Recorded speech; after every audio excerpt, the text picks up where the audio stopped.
like, I know someone told us, not just me, I'm sure others people that were there can also attest to that, is that they're not okay with people with NATO leaving Kosovo. Because they think if that were to happen, there would be a really, really serious conflict. So they prefer to have NATO there, as long as positive sign of stability or visible for everybody to feel comfortable with. But as long as that's missing, I think there's going to be a very serious problem that can happen. Because the Kosovo, the KFS, the Kosovo security force, they're not as strong enough to be able to just push back. Yeah, because they're still under training themselves. Yeah. So would you say, I'm just kind of adding to this, would you say that the conflict resides more within politicians who divide people or people themselves, like Kosovats and Kosovar? I think it's both, because those politicians get the support from the ordinary people, from the citizens. Okay. So if their rhetoric represent division, Gotcha. that's what they're going to get. You see, but I think given what happened in Kosovo, there's people are still not healed completely. Right. So that takes time. Because there's lack of transitional justice hasn't really been fully implemented in Kosovo. I don't think so.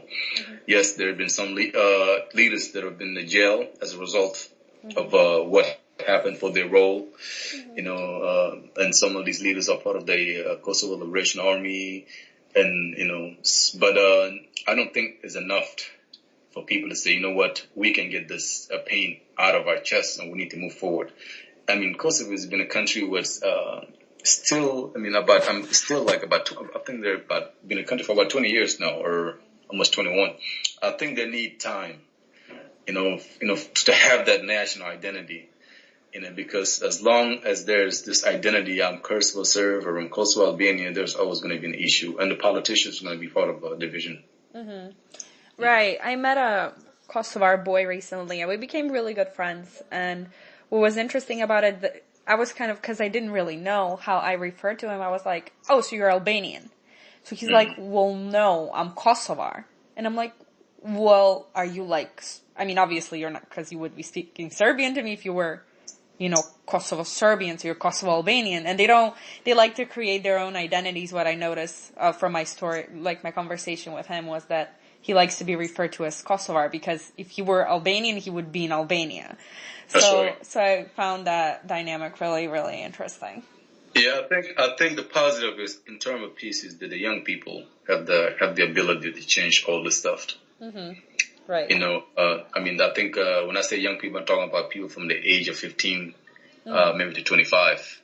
Right. Because people that are age 35 to up are the one that actually feeling the division. So I'm not surprised that you said that. Yeah. Actually, that's something, I've noticed. This is, just my subjective Serbian opinion, is that I've noticed that a lot of the division happens with older people. Like whenever a minor conflict or like hate speech happens, it's never the youth who does it. Like, I know when, cause it's pretty painful for Serbians, especially refugee Serbians from Croatia. When Croatia declared independence, there was a storm operation. So Serbians observe it as genocide, whereas Croatians celebrate it, as a holiday. So, I know that while, older people like to celebrate that day, some of the younger ones were like, how can we celebrate this? And they're Croatians, they're kind of like, even though we gained independence, we also kind of kicked a lot of people out. So like we should kind of be a little more subtle about it than just like expose it to the world. So definitely the youth, that's why this program, that's why I think this program would be, good in the region. That's why we're trying to bring it, because I think the youth is able to change its mind for sure. That's right. Okay, I will move on to the next question. Sorry to keep you so long on this one. No, it's fine. While you were in Kosovo as part of an international peacekeeping mission, did you observe any interpretation